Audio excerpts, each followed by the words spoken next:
cha Mwanzo. Kitabu cha Mwanzo. Hapa ninataka tujadili kuhusu uwezo ambao Mungu alitupatia. Wenye sisi Mungu alitupa uwezo.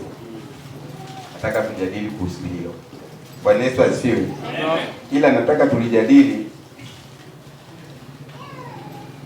tulijadili kwa lengo lake. Haleluya. Amen. Mungu wetu ni Mungu mwenye upendo sana. Tafute kitabu cha Mwanzo pale.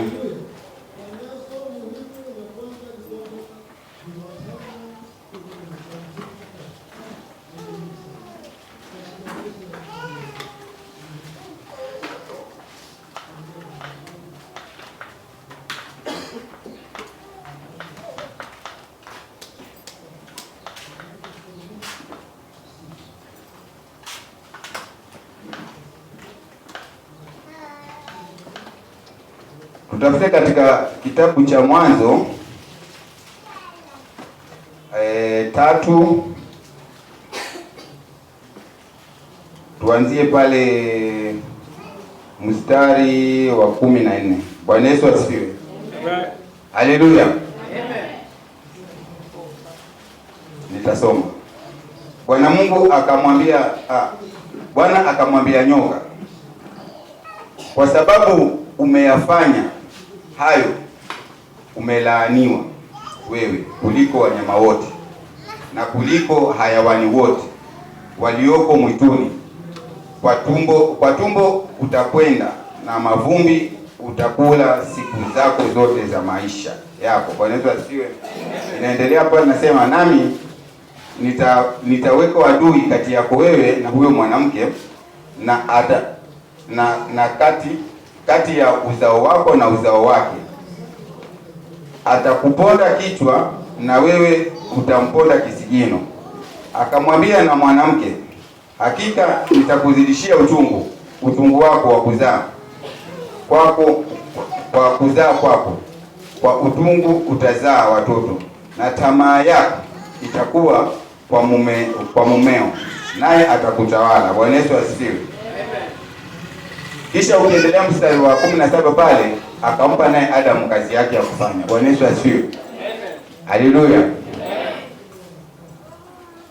Hapo ilikuwa ni baada ya uumbwaji wa mwanamke. Bwana Yesu asifiwe. Baada ya Adamu kupoa usingizi mzito alipolala, akatolewa ubavu wake, akaumbwa mwanamke, akaumbwa mtu aliofanana na yeye, mwenye nguvu sawa na yeye, mfupa kati ya mfupa wake. Bwana Yesu asifiwe.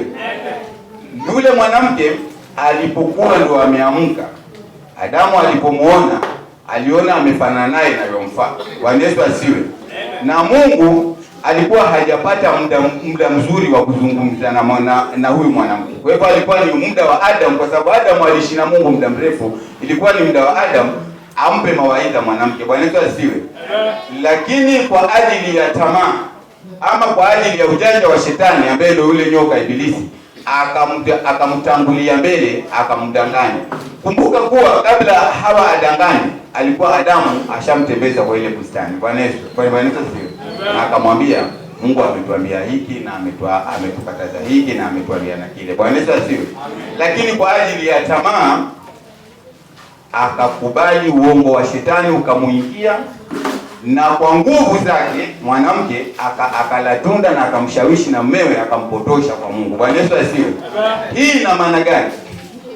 Hii ina maana kwamba yule Mungu, ile nguvu ambayo mwanaume unaona uko nayo ya kufanya kazi yale majukumu ambayo umepewa na Mungu, ni kidogo sana ukilinganisha na nguvu ambayo amepewa mwanamke kwa kushawishi maisha yako. Bwana Yesu asifiwe. Katika msimamo wako wa kulifuata neno la Mungu, mwanamke anaweza akakuangusha. Nguvu anayo. Usimuone kiumbe dhaifu. Bwana Yesu asifiwe. Tusiwe tukiishi tukiwataja kama dhaifu. Bwana Yesu asifiwe. Mwanamke ni kiumbe chenye nguvu sana. Bwana Yesu asifiwe. Kinaweza kikapindua ufalme wa maisha. Bwana Yesu asifiwe. na ukatoka kwenye mkondo huu ukaingia kwenye mkondo huu. Bwana Yesu asifiwe. Ukaona dunia sivyo vile unapotarajia. Bwana Yesu asifiwe. Kusema kweli ni kwamba Mungu alimwambia mwanamke kwamba kwa tamaa yako, kwa tamaa hii yako, hii tamaa yako itakufanya utawalwe na nani? Na mumeo.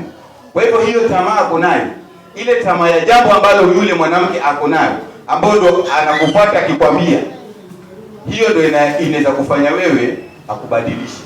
Bwana Yesu asifiwe. Kila siku amka ukisema ikifika Jumapili na rauka nenda kanisani, lakini kwa tamaa ya mkeo na mambo anayoyataka yeye, akiyaingiza vizuri kwenye akili yako, Bwana Yesu asifiwe, upatikane hapa kanisani, tunakukosa hapa. Bwana Yesu asifiwe. Hutakuwa kwenye mpangilio wa mambo ya Mungu. Bwana Yesu asifiwe. Kwa hivyo na wasihi wapendwa, tuache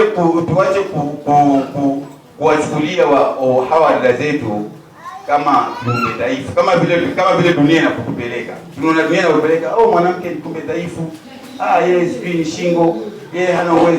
Mwanamke ana uwezo mkubwa wa kubadilisha maisha ya mwanadamu. Haleluya. Mwanamke ni kiumbe ambacho kiko na nguvu sana kwenye maisha yetu sisi wanandoa.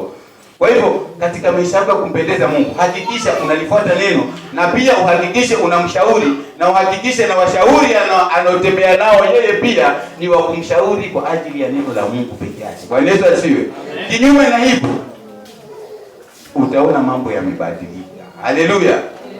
Kwa hayo machache mbarikiwe sana.